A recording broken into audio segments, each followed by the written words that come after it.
Don Hernán, qué gusto volverlo a ver.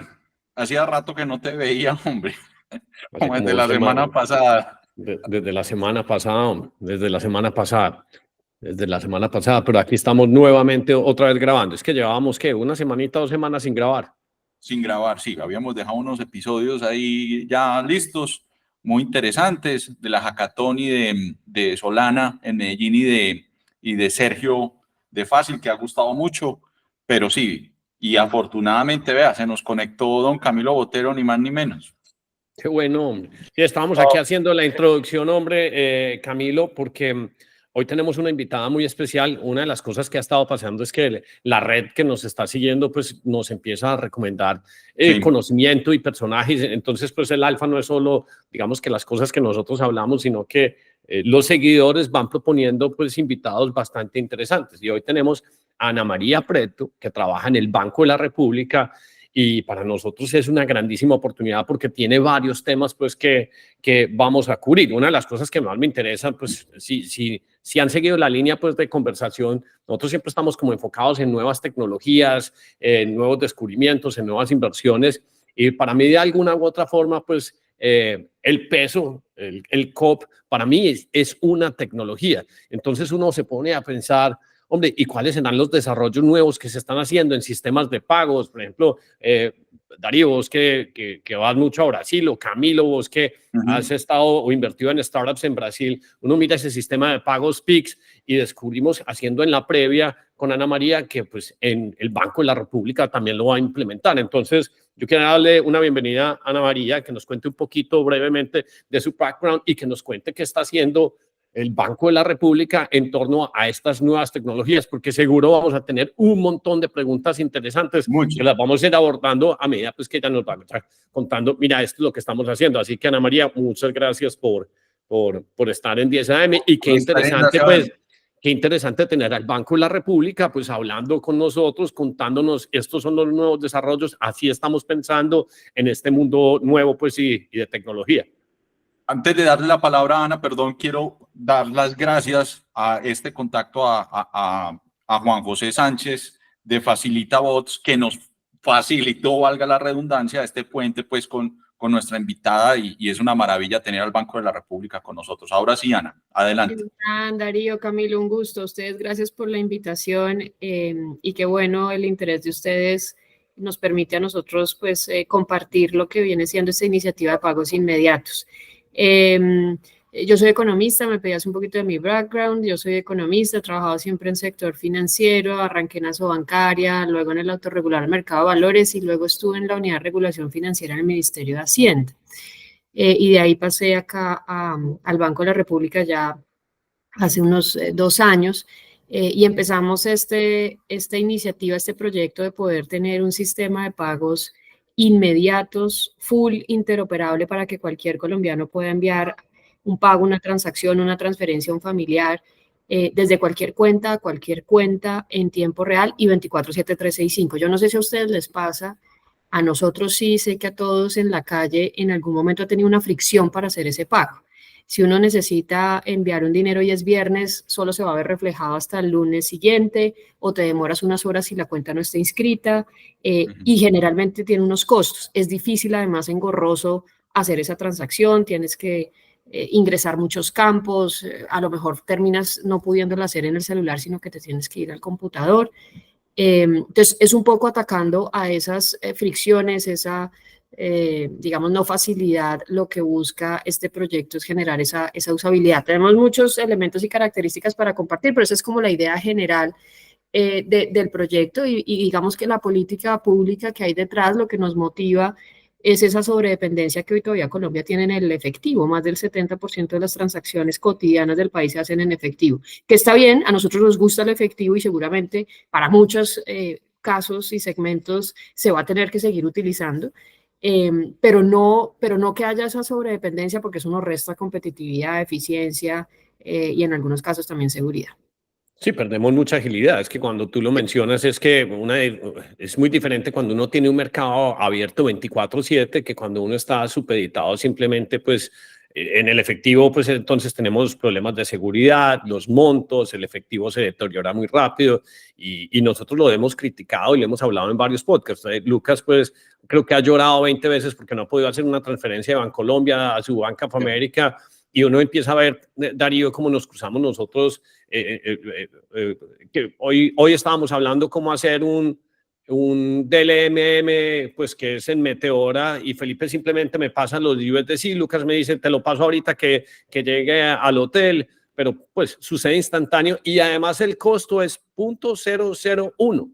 Entonces, cuando uno se está haciendo cualquier tipo de pago y esos pagos empiezan a aparecer, yo utilizo el comparable que me cae muy mal como tecnología de Ethereum, porque cuando el gas fee de cualquier cosa que uno envíe 5, 10, 15, 1,000, 2,000 dólares, son $2 o $3, entonces uno dice, ¿por qué no utilizar tecnologías que sean más escalables? Entonces me parece buenísimo que este nuevo sistema se vaya a adoptar. Tú nos habías contado, Ana, que todavía no hay un nombre pues, que se haya decidido para esto, pero ¿por qué nos cuentas un poquito, pues, no solo qué se está haciendo, sino un poquito más como de la arquitectura, de qué se trata, qué nombre tienen pensado? Obviamente, pues yo creo que todavía no lo pueden decir, pero ¿por qué no nos cuentas un poquito más como el background? ¿Cuáles fueron las señales que ustedes empezaron a observar? No sé si es porque vieron el PIX funcionando en Brasil, si es porque en Estados Unidos está funcionando FedNow, lo más parecido a FedNow, entonces es CL. ¿De dónde surge pues todo eso? O sea, ¿cómo cómo el Banco de la República está, digamos que constantemente, digamos que persiguiendo ese arco de tecnología para estar o poner un país a punto, pues? Sí, yo creo que cuando el banco precisamente entra hace 2 años, incluso un tiempo más atrás, pero formalmente de manera más activa hace 2 años, observa ese uso tan alto del efectivo, entra a estudiar un poco y a entender la industria de pagos en Colombia. ¿Qué pasa? ¿Qué falla? ¿Por qué no logramos tener una mayor senda de digitalización y apropiación de esas tecnologías? Y encontramos básicamente tres fallas de mercado. La primera es una falta de interoperabilidad en un sistema de pagos, quizá a diferencia de otro tipo de industrias, uno sí quisiera ver una industria plenamente integrada, interconectada. Como un acueducto, yo siempre pongo ese ejemplo, no sirve en un sistema de pagos tener silos o tener jardines cerrados o esquemas o modelos en donde solo los que pertenezcamos, digamos, a este esquema podemos hacer transacciones. Uno lo que busca es unos efectos de red generalizados, masivos, para que no importa pues en qué entidad financiera estés, digamos cuál sea el monedero o el mecanismo, pues yo pueda efectivamente enviar el dinero. Entonces, eso fue lo primero que nosotros encontramos. El país, la industria financiera y de pagos en particular, viene haciendo muchos esfuerzos por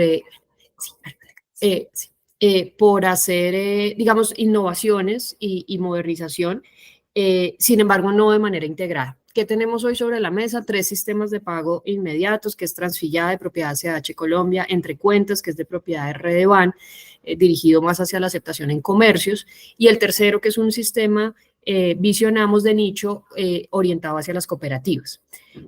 Los 3, digamos, en funcionamiento, ofreciendo ese tipo de solución, pero insisto, pues de manera aislada o separada, con diferentes estándares además tecnológicos, con diferentes reglas de negocio. Entonces, esa fragmentación motiva al banco a decir, aquí necesitamos, como rol orquestador de una autoridad pues pública, poner a conversar estos sistemas. Y ahí viene, digamos, como la primera decisión que toma el banco en la medida de ofrecer una infraestructura, una tecnología que conecte a todos estos sistemas. No los reemplaza, los conecta y los potencia en ese sentido, los abre, digamos, para que se pueda canalizar operaciones entre ellos. Cuando fuimos avanzando en el proceso como para determinar cuál iba a ser la mejor arquitectura, decidimos que en esto no podía ser una conversación a puertas cerradas y donde solo con los técnicos del banco, digamos, descifráramos ese modelo, sino que necesitábamos hablar con la industria. Yo creo que el sistema de pagos es de las verticales de más dinamismo, digamos, en este mundo fintech y de tecnología, más que la vertical de crédito, más que la vertical de seguros u otras. Esto cambia todo el tiempo, entran nuevos jugadores, los modelos se van cambiando, los esquemas, las tecnologías, etcétera, y eso requiere que cualquier regulador esté muy cerca de la industria y entendiendo muy bien esas necesidades. De ahí que pues activamos esa conversación. Esto es algo nuevo para el Banco de la República. Típicamente, claro que hablábamos con el mercado, pero no de una manera como tan abierta, tan fluida. Eso es algo que empieza a cambiar incluso con ocasión de este proyecto y fue muy provechoso porque efectivamente pudimos colectivamente determinar pues cuál era esa mejor arquitectura. Siguiendo como este lema de construir sobre lo construido, se definió pues un modelo que a diferencia de Pix o digamos de un UPI en la India, que son grandes referentes globales hoy en materia de pagos instantáneos, este no es una única plataforma provista por el República, sino que, insisto, pues son actores privados, los actuales y los que vengan mañana, que se van a poder integrar en esta infraestructura pública digital. La infraestructura básicamente tiene 3 componentes. Arranco por arriba, lo primero es un módulo de liquidación. El Banco de la República en Colombia y en todos los demás bancos centrales en el mundo de lo que se encarga es de hacer la liquidación en el alto valor, la manera como las entidades financieras al final del día, digamos, liquidan sus posiciones por movimientos de mercados de capitales, por compensaciones de sistemas de pago y demás obligaciones entre ellos. Pero esos sistemas son muy robustos, típicamente son también perezosos, como yo digo, se van a dormir a las 8 de la noche y no trabajan los fines de semana. Sí. ¿Cuál es la innovación aquí? La infraestructura que estamos implantando o ese modelo, ese módulo particular va a permitir hacer esa liquidación allá arriba en el alto valor 24/7/365. Entonces es una primera innovación, digamos, a nivel de infraestructura financiera que facilita la gestión de liquidez, digamos, del mercado y le da velocidad. Aquí porque nosotros somos un poquito como nerds, entonces nos gusta como profundizar. Entonces, ¿en qué estaba antes que no trabajaba después de las 8 de la noche y en qué está ahora que se iba a trabajar, digamos que domingo a las 10 de la mañana para que esa liquidación se ocurra? Entonces, fíjate, el sistema en Colombia se llama el CUT, que es donde todas las entidades financieras tienen una cuenta, digamos, en el Banco de la República, y es con cargo a ella que se hacen pues, los procesos de compensación en el alto valor, se llama así. Ese sistema es el que digo es muy robusto, seguirá por supuesto funcionando para todos los demás propósitos de compensación que requiere la industria financiera, pero específicamente para la liquidación de las operaciones inmediatas de este nuevo ecosistema, va a tener un módulo anexo, digámoslo así, en donde ese módulo trabaja de manera continua y va a poder hacerse la liquidación de las operaciones de manera bruta a la hora que se realicen. ¿Qué aporta esto a la industria? Aporta eficiencia y seguridad, porque, digamos, es una infraestructura en la cual las entidades van a poder, de manera centralizada para todo el ecosistema, con independencia de cuál sea la plataforma en donde se haya procesado la transacción, la liquidación va a venir a ocurrir en un único lugar, en un lugar central.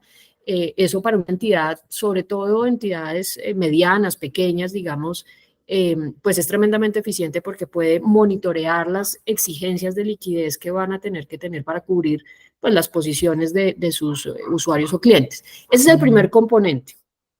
El segundo componente es un directorio central. Esto es de las mayores innovaciones que nos trae los sistemas de pagos inmediatos en el mundo. ¿Por qué?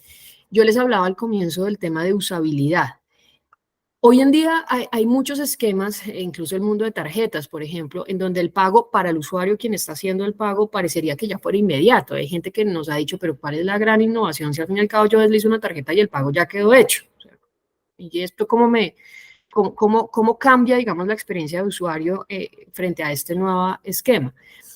La diferencia es la usabilidad en el sentido de que va a ser tremendamente sencillo poder mandar dinero, insisto, con independencia de cuál sea la entidad en la que uno esté. Entonces, hoy esos estándares son distintos. Las condiciones con las que se suministra el servicio de pago en algunas entidades es muy sencillo e intuitivo, pero en otras es tremendamente complejo. Aquí se está estandarizando esa usabilidad para que en todos los lugares sea fácil, pero además sea la misma. ¿Qué voy a poder o cómo voy a poder hacer yo la transacción? Básicamente lo que hago es ingresar una llave, lo llamamos llave, en otras jurisdicciones lo llaman alias, pero es en últimas el distintivo que va a utilizar cada una de las personas o comercios para que yo le pueda mandar plata a esa persona. Usualmente es el celular, pero nosotros ampliamos a otras posibilidades solo para aportar, digamos, un mayor beneficio pues al usuario.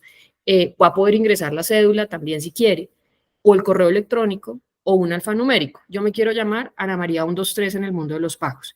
Y si alguien me quiere enviar dinero o hacer un pago, yo ya no le voy a dar mi número celular, ni mucho menos la cuenta, sino que le digo Ana María 123.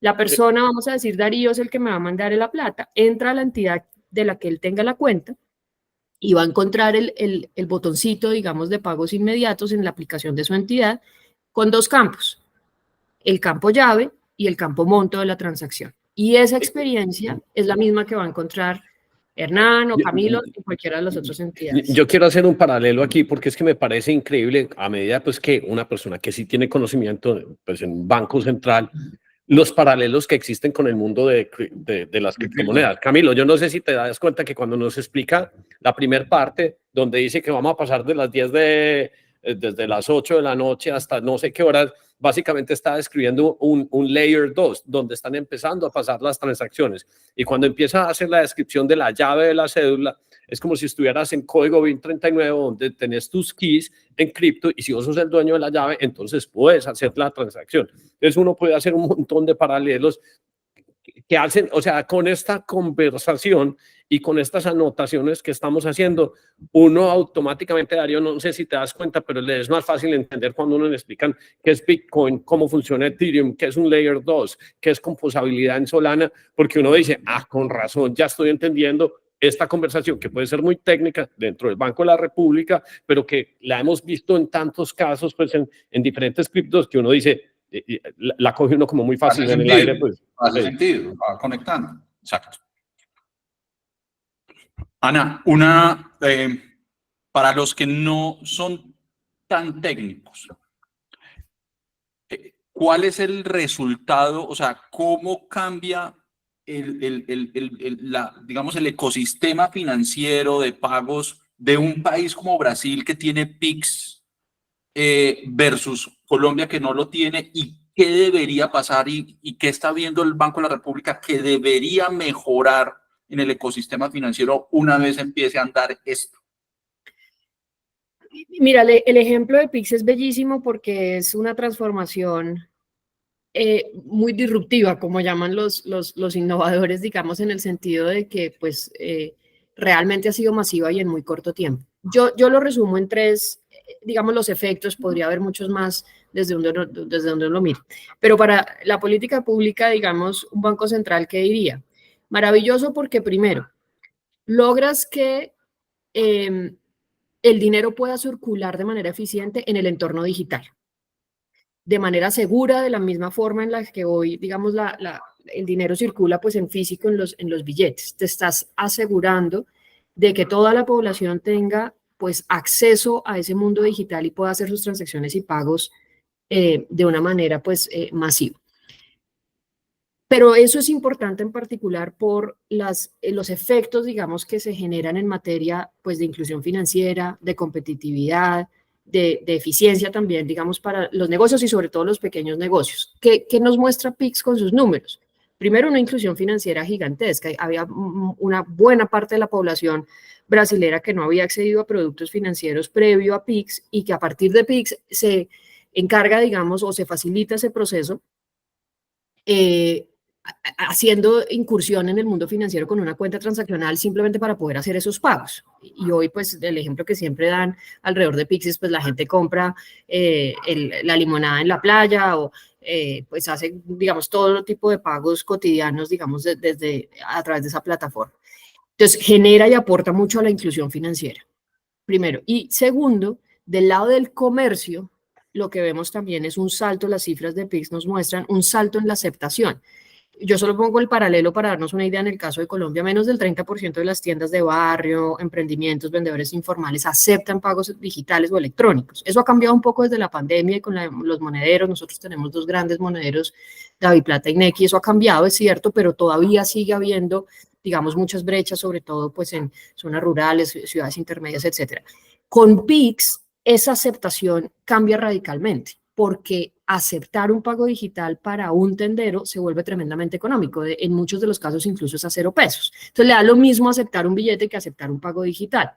En ausencia de este tipo de sistemas, aceptar un pago digital puede ser muy oneroso. Te pueden estar descontando un 3%, un 4% de la venta que no le hace sentido pues, a un pequeño tendero.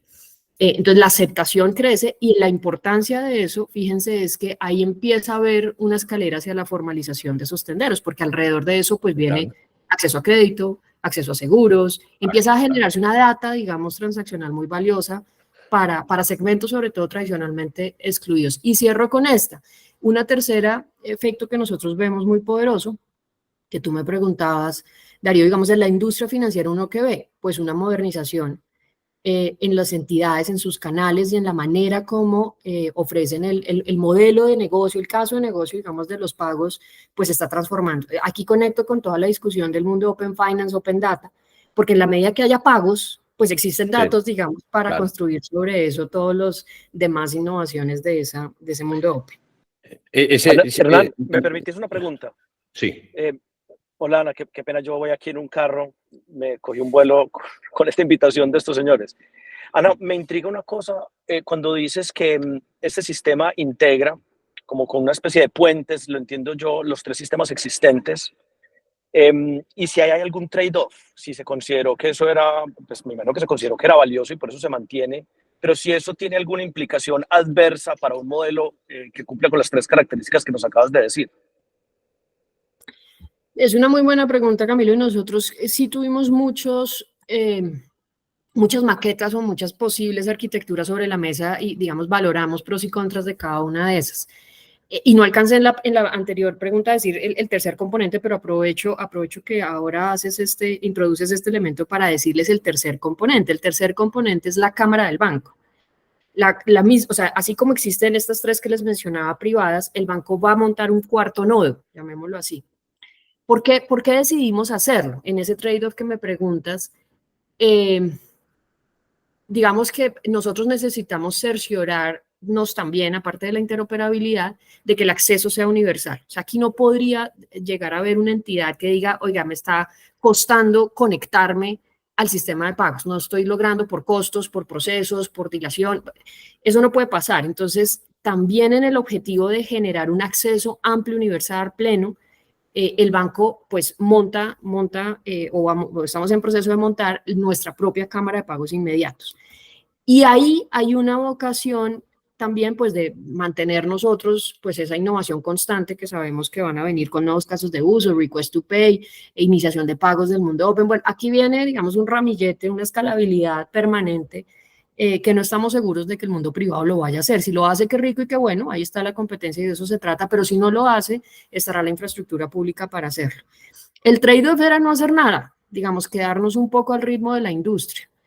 Yo siempre lo he señalado, el mundo de pagos es una de las industrias, no solamente en Colombia, sino en el mundo, que también pues tiene muchos conflictos de interés, eso hay que decirlo, porque las infraestructuras típicamente han sido construidas por las mismas entidades financieras, lo cual pues agradecemos, digamos, y aplaudimos, pero en algunos momentos ha generado unos conflictos que las ha paralizado en su innovación, porque ellos mismos son dueños, operan y compiten entre ellos.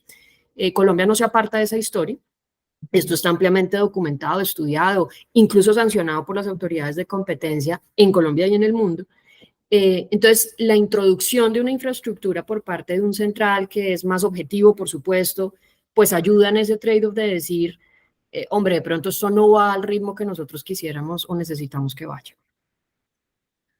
Muy interesante. La pregunta que yo iba a hacer era, pues ya estabas describiendo el proceso del tendero y estabas hablando sobre Open Finance y decías que si no hay historia y entonces no puede haber, por ejemplo, generación de créditos para las personas. Caso es perfecto de la startup que tuvimos en el episodio pasado, que tienen que recurrir a Open Finance porque resulta que la gente se gana 15, 20, 30 millones de pesos, pero como no les pagan bien una nómina, sino que son trabajadores informales, pues entonces no son sujetos de crédito, entonces no pueden acceder a vivienda. ¿Qué necesito, Ana, yo, que me quiero ir a comprar, no sé, 3 empanadas en la tienda del barrio? ¿Cómo procedería yo a pagar mis empanadas con este nuevo sistema? ¿Qué es lo que yo necesito? Asumiendo que no tengo el dinero en efectivo, ¿cuál es la mecánica y el proceso? Sí, la ruta es la siguiente. Necesitas tener una cuenta transaccional para poder desde ahí originar el pago. Esto es un riel cuenta a cuenta, como nosotros lo llamamos. O sea, ni tu banco sí o sí. ¿Necesito una cuenta de banco? ¿O qué quiere decir sí. cuenta transaccional? ¿O qué quieres? Exacto. Necesitas una cuenta. En Colombia, digamos, los únicos que pueden tener, pues, captar recursos de público y ofrecer el instrumento de depósito es pues una entidad financiera por definición. Entonces, puede ser un banco, pero también puede ser una SEDPE. En Colombia son las sociedades especializadas en pagos y depósitos, que es esta entidad ligera, digamos, que fue concebida precisamente para facilitar los pagos. Les doy un ejemplo, Movi fue la primera SEDPE en Colombia, pero hay muchas más. Está Dali, está Powi, digamos, hay más. Nequi y DaviPlata, pues son monederos que también versan sobre depósitos. Entonces, tú debes tener un depósito o una cuenta desde donde puedas originar la transacción, la que quieras. También puede ser en una cooperativa o una entidad microfinanciera que tenga la posibilidad de tener una cuenta. Okay. Ahí vas a poder, entonces te desplazas hacia donde Jaime, que te vende las 3 empanadas, y vas a poder encontrar 2 opciones. O Jaime tiene un código QR de cualquier entidad financiera. Los códigos QR en Colombia ya son interoperables, es el mismo código QR, o sea, no vas a tener 5 o 6 códigos QR, uno solo basta. Okay. Tú escaneas y mandas el pago. Haces un push y se fue la transacción. En tiempo real a don Jaime le cayeron los 5.000 pesos o lo que sea y se acabó. ¿Y le caen en dónde? A don En Jaime. la cuenta donde Jaime tenga, en la Okay. entidad que sea. Cooperativa, nuevamente, las posibilidades que dijimos. Posibilidad 1. Posibilidad 2. No, Jaime no tiene ese código QR aún, o no quiso tenerlo, lo que tiene es una llave en sí misma. Él dice, a mí págueme, mándeme el pago a este celular, o a este correo, o a jaimeempanadas.com, ¿sí? Entonces, que es su alfanumérico. Entonces, yo ingreso desde mi celular, ingreso a la aplicación de la entidad financiera donde yo tengo mi cuenta y pongo esa llave, escribo esa llave y el monto de las 3 empanadas y se fue la operación. Y se fue la operación. ¿Y esa operación cuánto cuesta normalmente? ¿Y cuánto costaba antes? En Colombia hoy en día las operaciones entre personas, el famoso P2P, es hoy ya a 0 pesos. Eso es algo que nos dejó pues la pandemia y la consolidación un poco de estos sistemas, en particular de Transfilla, que es el que hoy canaliza esas operaciones, y los monederos tipo Nequi, DaviPlata. Entonces hoy esa operación es a 0 pesos. Y no va a cambiar, por supuesto, no debería cambiar pues con toda esta interoperabilidad. Por el contrario, consolidarse en 0 pesos entre personas. Enviar dinero en Colombia debería no tener ningún costo entre cuentas. En el caso de pagos a negocio, la cosa empieza a cambiar porque ahí hay un valor agregado distinto, por supuesto, que le presta lo que nosotros llamamos el adquirente, que es la entidad que adquiere a don José para que él acepte pagos digitales. Más allá, además de ponerle el código QR, típicamente le ofrece otros servicios. ¿Cuáles? Conciliación, temas de prevención de fraude, temas incluso de manejos de inventario y otro tipo de servicios incluso no financieros. Entonces ahí puede que haya un cobro, pero pues muy bajo y probablemente para algunos segmentos igual sea 0. Ahí ya vendrá la competencia, digamos, a determinar. En Pix lo que estamos viendo es muchos segmentos de pago a comercio a 0, pero sí hay unos fees y la gente está dispuesta a pagarlo de todas maneras porque hay una conveniencia, ¿sí? Una cosa razonable, una tarifa pues pero ya no son 300 basis points y 200 y 100, sino que son mucho más mucho pequeños. menor. Pues. Mucho Okay. menor. Eso se llama el Merchant Discount Rate, que es lo que por ejemplo, en el mundo de tarjetas, pues también es muy variado y varía en segmentos y tamaños y demás, pero sí en Colombia hemos visto descuentos de hasta del 5%, ese tipo de cosas. En Pix esto es una cosa de centavos. Entonces sí es pues mucho más, digamos. Ana María, con respecto a eso, no con ánimo de chisme ni mucho menos, pero hay una pues destrucción creativa porque hay un negocio de fees de los bancos importantes. Son, como dice Hernán, pues hay unos montos. Los incumbentes, los bancos colombianos, ¿cómo visualizan, digamos, esta propuesta de valor que claramente tiene pues una convergencia pues a unos niveles de ingresos mucho más bajos y de pronto pues que capturan otros jugadores nuevos? Sí, yo creo que al principio, Camilo, hubo un poquito como de ansiedad en cómo estaba cambiando, digamos, el juego y a dónde íbamos a llegar. Pero muy rápidamente, y las entidades en esto ya, de hecho estamos frente a entidades ya muy maduras en el proceso de pagos, rápidamente ha entendido que el negocio de pagos hace varios años ya cambió, en el sentido de que pues hacer transacciones, esto es cada vez un commodity, que te permites obtener la data donde sí está más bien el valor, digamos, del mundo financiero futuro, y la posibilidad de ampliar la torta. recordemos un poco cómo inició esta conversación. Yo les decía, el 70% de las transacciones en el país se hacen en efectivo. O sea, en realidad tenemos es un 30%, tenemos es un cupcake en este momento.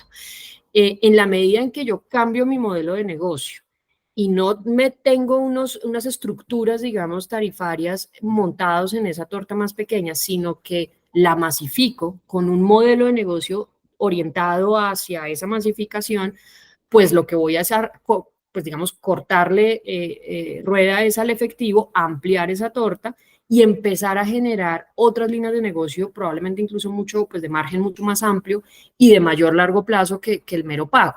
¿A qué voy? A los tenderos, pues, por ejemplo, en el caso de Pix empezó a haber una originación de crédito, ya se lo he mencionado, o el mundo de seguros, o la misma, digamos, configuración de otros servicios transaccionales más complejos, no sé, temas de recaudos o temas, digamos, más allá de solamente, pues, hacer un pago puro y duro, ¿sí? Pero eso es una innovación ya no tecnológica, digamos, sino de modelo de negocio.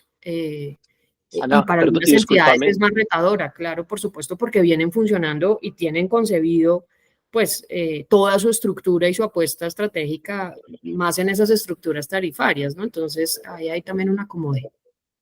La frontera del acceso a la data, de toda esta transaccionalidad que se va a crecer increíblemente, ¿cuál es? El acceso es del adquirente, es del pagador, del que se origina o el que recibe. ¿Cómo están configurando eso pues, para que el efecto de la torta para todos se maximice? Sigue siendo, es un poco digamos, la estructura es la misma que hoy tenemos, en el sentido de que la data reside y reposa pues en las entidades financieras de donde uno sea el cliente. Entonces habrá información del lado del adquirente, habrá información del lado del originador, habrá información pues en todas las entidades financieras y eso no cambia. La información sigue siendo pues del usuario, por supuesto.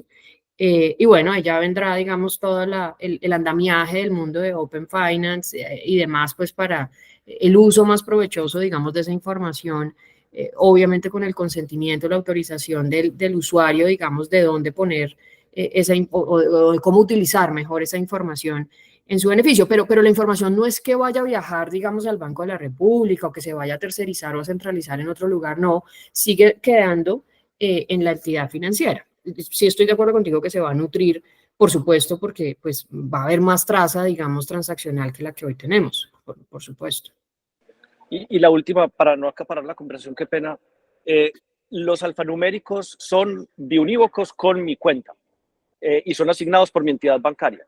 ¿Va a funcionar así? Sí, entonces ahí tuvimos también una discusión de cómo era la mejor parametrización, pero finalmente lo que quedó fue que lo define la entidad financiera por temas de seguridad, idealmente combinando aspectos de la identidad de la persona para que no sea un alfanumérico que nadie recuerde y que sea impronunciable. Entonces es una cosa que sea relativamente sonora, pero sí originado, digamos, pues por la entidad financiera. Pero ahí aprovecho tu pregunta para contarles un poco de este funcionamiento del directorio, que yo me metí por la usabilidad, pero nunca les dije el valor del directorio. Entonces el directorio lo que tiene es el almacén, digamos, de todas las llaves. Como bien lo señalas, Camilo, pues cada llave está asociada a una cuenta y la llave tiene que ser única, es decir, el directorio no puede tener 2 veces mi correo asociadas a 3 cuentas, ¿no? Porque pues se pierde como la integridad en el procesamiento, en la enrutada de la operación. Entonces, el proceso de registro de la llave también va a ser, digamos, un momento muy importante y muy de cara al usuario, porque eso sí lo tiene que hacer individualmente cada uno de nosotros. El que quiera participar, recibir y hacer pagos inmediatos, pues se acercará a su entidad financiera desde el celular. Allí estará habilitado el proceso de registro de las llaves. Yo voy a elegir cuál llave consignar y asociarla a cuál de todas mis cuentas o a la cuenta que tenga, ¿sí? Esa información viaja y quedará consignada en el directorio y ya a partir de ahí cualquiera que me haga pagos, pues la operación consulta, se enruta, digamos, en esa mensajería entre los sistemas, consulta el directorio y pues ya sabe a cuál de todos los nodos enviarla porque pues ahí, digamos, lo canaliza, ¿no? Lo direcciona hacia una pregunta como estética. ¿Esas llaves para cada banco? Por ejemplo, esas llaves existen, por ejemplo, cuando uno tiene una dirección en Ethereum. Entonces uno puede ser dariopalacio.eth o dariopalacio.sol. Entonces tú podrías ser anamariaprieto.bancolombia, pues por decir algo así. Yo creo que eso pues tendrá más dígitos, pero ese digamos que sería como la forma más fácil. O si uno va a pagar, no sé, Carulla. Bancolombia, pues, o no es tan simple como eso. No, de hecho son 10 caracteres pues es un alfanumérico, como te digo, muy casi que aleatorio, y no tiene, no tiene la identificación de la entidad financiera, no tiene por qué tenerla, digamos, ya en la punta final, en la última milla, ese proceso de back office y donde finalmente está la entidad, eso debería ser transparente. Uno hoy en día en la calle oye mucho, oiga, ¿usted qué tiene? ¿Nequi o David Plata? ¿O a dónde le mando? No, esa narrativa siempre está anterior al pago para saber por dónde la mando o si definitivamente no la puedo mandar. Eso debería desaparecer, porque a mí ya no me importa dónde esté la cuenta del receptor. Simplemente le digo, deme su correo, deme su celular y yo le mando la transacción. Sí, entonces, bueno, y no les conté, pero importante mencionar que en la medida que fuimos avanzando en esta conversación, pues rápidamente, obviamente, uno cae en cuenta que necesita no solo tecnología, sino también reglas, necesita estándares, necesita una regulación, una normatividad para definir toda esta serie de cosas. Es una norma muy técnica, en unos casos muy especializada, los formatos, la mensajería, cuál es el ISO que vamos a utilizar o cómo nos vamos a entender entre sistemas. El banco pues arranca ese proceso en paralelo, digamos, a la implantación misma de la tecnología, a definir esas reglas.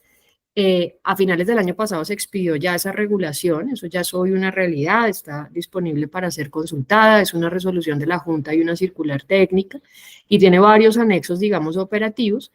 Yo creo que eso es un activo para la industria muy importante porque está ahí modernizando la manera como se hacen las transacciones. Estamos adoptando un estándar internacional que es el ISO 20022, que es la manera como hoy se enrutan las transacciones y eso nos va a abrir camino más adelante hacia, por ejemplo, pagos transfronterizos, que ya ustedes los mencionaban de pronto en un ejemplo.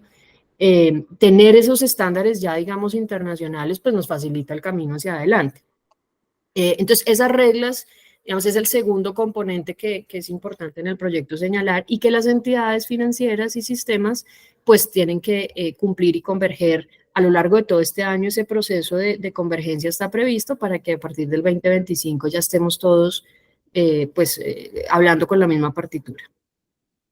Y devolviéndonos al tendero, porque es que me da mucha curiosidad. A mí me parece una maravilla, pues que yo sí entiendo cuál es el impacto, o creo entender, pues, el impacto de donde vos tenés 70% de las transacciones en efectivo y llegás y las digitalizás. Entonces tenés muchos más datos, pero tenés mayor velocidad del movimiento del dinero. Y nada es más beneficioso para una economía que cuando el dinero circula. El dinero estancado es lo peor que le puede pasar a una economía. Dinero circulando es todo el mundo que le están pagando más rápido, es la gente recibiendo el dinero pues mucho más ágil, no hay, digamos, que estos gaps o estos espacios de tiempo que finalmente pues son costosos. Entonces se dinamiza toda la economía.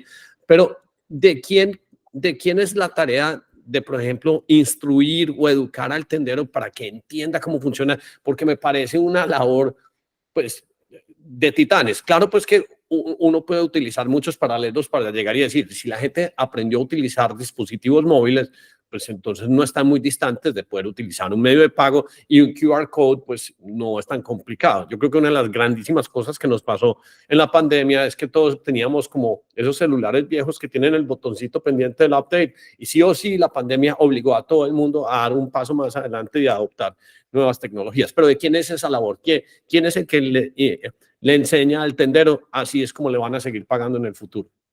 Pues y yo reconozco que va a ser un reto, es una tarea que tenemos como ecosistema. Ese es un frente que hemos denominado la promoción. Lo vamos a coordinar de alguna manera desde el Banco de la República, definiendo unos lineamientos pues generales en materia de contenido, momentos en los que esta información tiene que irse introduciendo, las audiencias, pues como un orden en la manera como se va a desplegar y diseminar pues estos nuevos conceptos. Hay unos que pues en realidad no es necesario como educarlos porque la gente, como bien señalas, pues es muy intuitivo y ya hace transacciones, ¿no? ¿Sí? Pero sí hay otros en donde va a tener que haber pues unas campañas, digamos, muy pedagógicas, el tema de las llaves, por ejemplo, bueno, las características mismas de la interoperabilidad, en fin. Eso lo estamos empezando a diseñar y lo vamos a trabajar. Una parte la va a hacer el banco y una parte la va a hacer la misma industria, las entidades financieras al llegar ya a sus clientes y usuarios. Y ahí es donde viene el sello que tú me preguntabas cómo se va a llamar este sistema, todavía no lo tenemos. Y no lo tenemos porque el banco se ha dado realmente un espacio para hacer esto de la mejor manera posible. El sello va a ser pues determinante para que pues cale bien, digamos, en todos los colombianos, que sea un elemento distintivo, poderoso.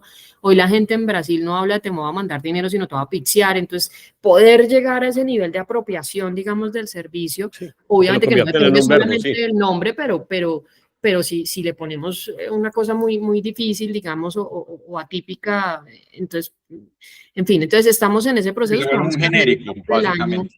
Sí, a mediados del año deberíamos tener ese nombre, que es un nombre sombrilla.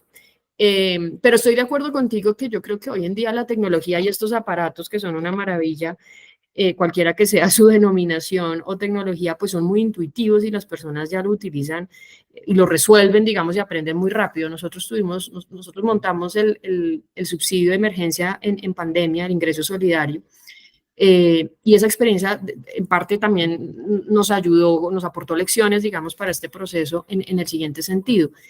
Ingreso Solidario incluyó financieramente a cerca de 1 millón de hogares en esa situación de confinamiento donde pues nadie podía ir a ningún lado a hacer ese proceso. Todo se surtió a través de monederos, de las billeteras que tiene el país. Y la gente, o sea, lo que hicimos fue mandar un SMS diciendo, eres beneficiario del ingreso solidario, descarga la aplicación y enrólate. Bueno, 1 millón de personas lo pudo hacer sin tener experiencia previa en el sistema financiero ni en haber nunca pues hecho una apertura de una cuenta, de un depósito. Y lo hizo. En parte, pues claro, ante el anuncio de que voy a recibir una plata me motivó a hacerlo y pues la misma situación de pandemia en la que estábamos. Pero a lo que voy es que al final la gente aprende y muchos de estos beneficiarios hoy en día todavía mantienen el monedero y hacen transacciones, entonces ya se vuelve como una cosa pues de hábito. Entonces yo creo que ahí la tecnología nos va a ayudar mucho a la diseminación. Camilo, Camilo, órale. Yo levanté la mano todo juicioso. Sí, Sí. Está bien. Estaba pensando que los bancos tienen un incentivo supremamente grande a hacer esa dispersión, esa diseminación del uso, en la medida en que reemplazan, digamos, un negocio de fees que como dice, está muy, muy comoditizado por un negocio de monetizar una data, porque va a ser mucho más rica en volumen y en calidad. Y entonces la duda, Ana, es cuáles son las barreras para que los bancos hoy en día puedan efectivamente monetizar bien esa data. ¿Existen regulatoriamente todavía barreras de acceso a esa información, de la utilización, temas de privacidad? ¿Cuál es el contexto, dirías tú, como para ver como el roadmap completo al menos de esta porción del negocio bancario? Yo creo que el país ahí también se ha venido, digamos, la regulación se ha venido adaptando, digamos, a esas nuevas pues, realidades. Hoy ya tenemos, eso no le compete al banco, digamos, sino al gobierno nacional, pero ya tenemos una normatividad de Open Finance. La Superintendencia Financiera recientemente expidió ya la circular donde se está instrumentando todo ese nuevo mundo. Y Colombia tiene una piedra angular en materia de protección de data muy fuerte, desde las leyes de protección de información, que yo creo que pues hacen que ese proceso sea más fácil, digamos, que en otras jurisdicciones donde incluso tuvieron que empezar desde construcción de esas leyes de protección para empezar a poder hablar del uso de la información. Nosotros yo creo que estamos un poquito más adelante en ese sentido. Pero entonces hay una nueva normatividad que sin duda pues seguirá seguramente madurando y a lo mejor faltarán algunos elementos en ese sentido, pero yo donde veo que puede haber un mayor reto es en el mismo ajuste del modelo de negocio por parte de las entidades. ¿Cómo es que dónde está el negocio y exactamente qué es lo que hay que hacer con la data? A veces cuando hablábamos de esto decían, ¿para dónde cojo con esto? ¿Sí? ¿Cuál es el tipo de alianza significativa con qué tercero para hacer qué cosa? Yo creo que eso es una curva de aprendizaje que tenemos que hacer como industria, digamos, entender que sí, dónde está el valor de eso, dónde no, segmentar a los consumidores, sí, ir encontrando, digamos, esa ruta más de negocio, de modelo y de estrategia para cada una de las entidades. Yo creo que ese es un desafío más para la industria, ¿no? Sin lugar a dudas. Más que una restricción legal, honestamente. Yo tomo la palabra. Ana, dos preguntas. Una es, ¿cuándo es la fecha del primer pistolazo de esto para que ya lo veamos como colombianos? Me imagino que hay una etapa de, primero como pruebas y se coge un segmento, pero cuando empieza eso, y dado los otros casos, conectando con lo último que estás diciendo, que esto es un ecosistema que ha pasado en estos mercados, ya India y Brasil, con el ecosistema, o sea, qué compañías empiezan a nacer, quiénes se pegan a agregar en ese ecosistema. Si de pronto nos puedes comentar algo. Ese es buen ángulo, porque también nos puedes ir de una vez diciendo, este es el tipo de startup, De oportunidades. y estas son las herramientas que tenemos nosotros pues en vía APIs y todas estas cosas que quisiéramos ver más desarrollos. ¿Qué compañías están llegando o cuáles están naciendo? ¿Cierto? Sí, sí. Primero, ¿cuándo lo vamos a ver como colombiano? Sí. Digamos, el proyecto tiene unas fases, como yo les decía, tiene dos frentes, el regulatorio y el tecnológico. Entonces, en el frente regulatorio se pusieron 5 fases, estamos en este momento en la segunda, que es como de alistamiento, arranca la tercera ahora en abril y corre hasta finales del año, que es toda la adecuación por parte de las entidades. En enero del 2025 debería estar arrancando el poblamiento de los directorios, o sea, el usuario final debería estar haciendo su proceso de registro de llaves en los primeros meses, digamos, del 2025, para que a partir del segundo Q ya estén todos los cables y toda la información lista para que yo pueda empezar a hacer transacciones. ¿Listo? En paralelo corre todos estos módulos, digamos, de implantación tecnológica. Estamos terminando de afinar el cronograma. El banco seleccionó un proveedor a finales del año pasado, un proveedor tecnológico, para que fuera el partner, digamos, en este desafío. Después de un proceso muy riguroso se seleccionó a la firma ACI. ACI es un proveedor en el mundo de pagos, pues, con muchos años de experiencia, en particular en pagos inmediatos. Es uno de los proveedores también, por ejemplo, de FedNow, entre otros. Y con ellos, pues, empezamos, digamos, esta revisión y calibración de los cronogramas ya de los 3 módulos muy en detalle. Estamos próximos a poder ya definir esas fechas y esas etapas de pruebas y demás, pero esperamos en definitiva que sea 2025. Primero, digamos, las entidades y luego ya pues todo el esquema completo. ¿Qué estamos viendo nosotros de entidades nuevas? Mucho. Eso es la parte como más emocionante, yo creo, de todo este ecosistema que cambia todos los días. En el mundo de pagos, hay mucha especialización a lo largo del flujo o la cadena de la transacción. Entonces hay espacio para que entren muchos proveedores de tecnología, proveedores de servicios de pago, como nosotros le llamamos, fintechs, muchos de ellos, o grandes proveedores.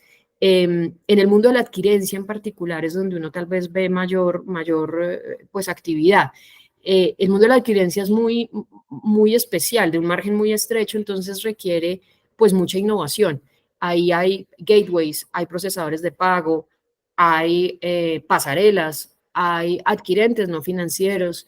Ahí es donde estamos viendo, digamos, una llegada pues, de muchos jugadores, pero también hay muchos otros que se han venido especializando en conectar a una entidad financiera con su legacy a el mundo del sistema de pago pues más moderno, llamémoslo así. Entonces se paran en la mitad solo como proveedores de tecnología que facilitan la interacción entre un sistema, entre una entidad financiera de pronto más incumbente y estos nuevos sistemas. Ahí también estamos viendo muchos proveedores de tecnología en ese sentido. Sí, yo creo que esto abre las puertas a un montón de posibilidades. Y por lo menos nosotros cada vez que conversamos con ellos es como exactamente tú qué es lo que haces y dónde te ubicas en la cadena, porque hay gente realmente muy, muy, muy especializada. Yo tengo una pregunta, porque aquí todos tenemos por ahí 3 o 4, pero yo lo estoy pensando como una transición. Mientras Ana hablaba, yo decía, pero ¿cuál debe ser el costo del efectivo en Colombia? O sea, ¿cuánto le cuesta a Colombia solo tener efectivo? Es decir, imprimir billetes y estampar monedas. Me imagino que debe ser, pues, no sé, Ana, si tienes el número, pero debe ser pues una cantidad enorme, una cantidad importante, y me imagino que lo que vamos a hacer ahorita es que lo vamos a sustituir por un montón de servidores y servicios en la nube donde queda, digamos que todo ese ledger o todos esos números digitales. O sea, aunque va a ser un esfuerzo importante, hay algún tipo de ahorro calculado simplemente por la transición, por pasar de papel y monedas simplemente a pasar, digamos que al 50%, el 70% de la población que está en efectivo, a decirle, bueno, nos vamos para este mundo digital. Tiene que haber un ahorro significativo, imagino yo. En T0 no, pero uno pues se imagina que esto tiene una vocación de eficiencia a ese nivel macro, digamos, en el largo plazo. Pero pues definitivamente no es el driver, digamos, para el Banco Central, ese punto en particular, digamos, y la emisión no se va a alterar por la entrada en operación del sistema. Ya veremos en la evolución, pues, cómo se irá calibrando, obviamente, esa necesidad de efectivo en las calles. Pero si uno se va a las experiencias internacionales, pues claro que mermar el uso del efectivo pues termina redundando no solamente en costos, digamos, más razonables en la emisión, sino en el uso del efectivo. Es que para las entidades financieras transportar el efectivo a las regiones es tal vez pues de los costos operativos más elevados. Ni qué decir para las mismas personas. A veces son costos invisibles, uno tiende como a desestimar ese costo, pero para un tendero el manejo del efectivo es elevado, para las mismas personas también. Entonces, pues sí coincido contigo que debería haber en el mediano largo plazo una mayor eficiencia. Es que vos en Europa ya no puedes pagar con más de tanto pues en efectivo. Ciertas transacciones están limitadas a un monto o un tope en efectivo. No puedes llegar y decir, no, aquí están, no se puede, no te lo venden. Sí, sí, así es, así es. Camilo, vos tenías otra pregunta. Varias, porque la conversación verdaderamente está muy interesante. Ahorita mencionaste, Ana, pagos transnacionales, pues como una visión posterior. Y digamos, mi negocio particularmente está totalmente por fuera de Colombia y soy un usuario pues intenso del mercado cambiario y de los sistemas del Banco de la República para eso, y efectivamente hay mucha fricción y hay veces mucha incompatibilidad inclusive con los activos financieros en los que la firma mía se mueve. La pregunta es como un roadmap más de largo plazo. Me imagino que para ustedes cultural, tecnológicamente, la visión les empieza a cambiar la implementación de este proyecto. ¿Qué visualizan ustedes? ¿Qué deben ser los cambios? ¿Hacia dónde quieren llegar en pagos transnacionales? O en movimiento de dinero, no solamente pagos, movimientos de dineros transnacionales. Sí. Pues mira, Cami, esa es una de las áreas que yo creo que el mundo se merece un canal transfronterizo más eficiente, sin lugar a dudas, y yo creo que es allá donde vamos a llegar. ¿Qué es tan rápido? No lo sé, pero definitivamente allá vamos a parar, porque es costoso, es engorroso, es difícil, es opaco, y empiezan a surgir un montón de mecanismos alternos precisamente por esas fricciones muy inseguros para el usuario final y desafortunadamente, sobre todo para los usuarios más vulnerables, digamos, en los flujos transfronterizos, como en el caso de las remesas, que uno empieza a ver unas historias pues de fraudes y ese tipo de cosas como que no deberían ser, ¿no? Entonces, en la agenda de escalabilidad que nosotros nos imaginamos hacia adelante, sobre este ecosistema una vez ya esté estabilizado, ese es uno de los casos de uso que debería ser priorizado. Ahí hay mucha discusión todavía de exactamente cómo se lograría. El mundo nos está mostrando dos opciones. A partir de algunos experimentos que han ocurrido, por ejemplo, en Asia, lo que han hecho es conectar los sistemas de pago inmediatos de diferentes países. Hay un ejemplo de ese, es un piloto que se llama Nexus, que está siendo auspiciado por el BIS, que es el Banco Interamericano de Pagos, con el propósito simplemente como de entender, generar lecciones, ver qué tan difícil sería ese camino, digamos, y qué tantas ventajas arrojaría. Ese piloto está ahí, o ese proyecto, digamos, están dando, y ahí uno podría echar mano de, bueno, qué funcionó y qué no, pero es una tarea titánica tener que hacer interoperable, digamos, este sistema colombiano con, por ejemplo, Pix o con el FedNow o con Bizum en España, que son como nuestros principales corredores, diría uno, por lo menos en ese flujo de remesas. Eso demandaría no solamente tecnología, reglas, sino un nivel de coordinación interinstitucional pues muy elevado y probablemente muy difícil. Pero ese es un camino que está todavía, digamos, por terminar de entenderse por parte de nosotros. Quizá haya otros esquemas, por ejemplo, la posibilidad de que hubiera estos agentes que hoy facilitan, digamos, pues el envío transfronterizo sin que los sistemas estén tan conectados, sino que la entidad es la que se encarga de tener una pata acá, tener una pata allá.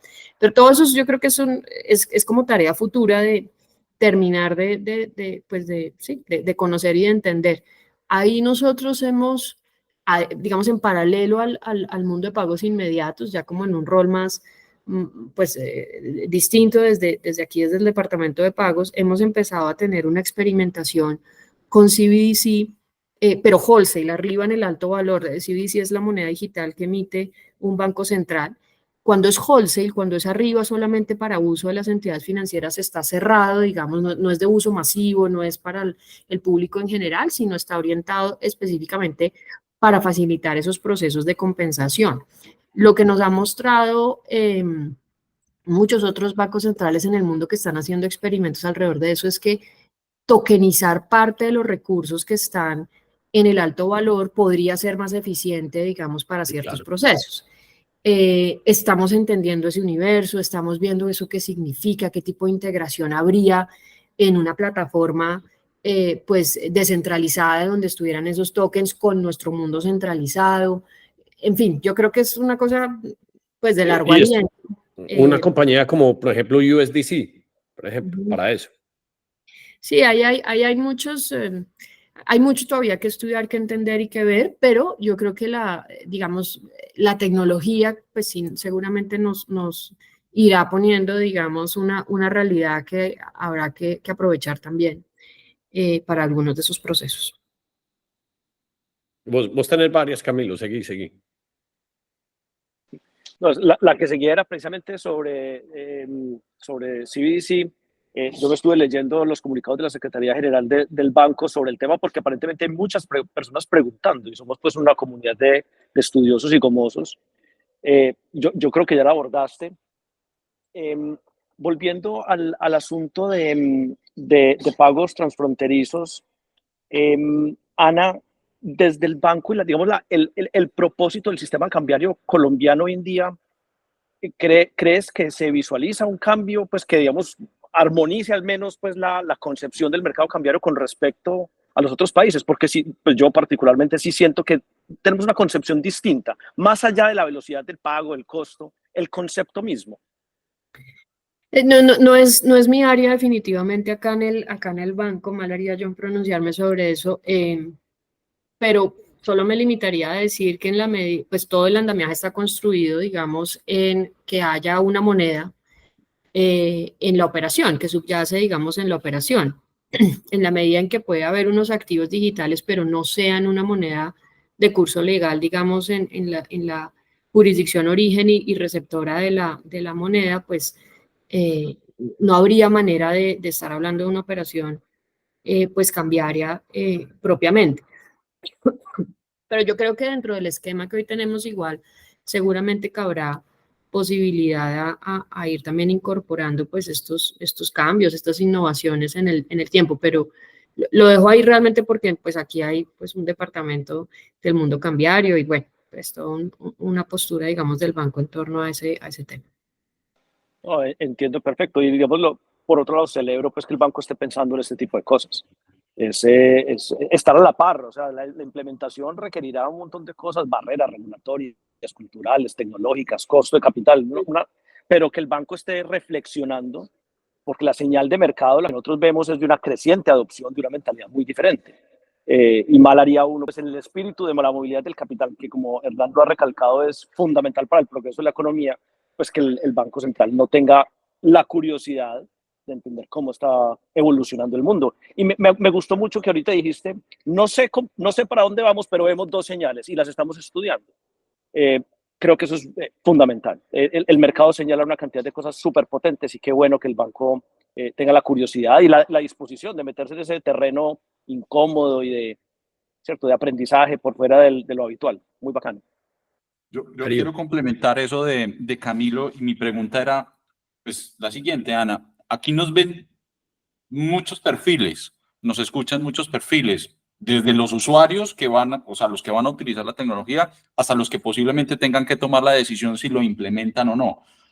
¿Qué debería pasar por parte de nosotros, tanto usuarios como potenciales aliados, benefactores, conectores, para que esto funcione? Porque es un esfuerzo gigante y Camilo recalca, es un tema pues, de N participantes, pero al final, si nosotros como usuarios no lo adoptamos, pues se pierde ese gran esfuerzo. ¿Qué debería pasar y cuál sería el mensaje para irnos preparando? Y esto tiene que suceder.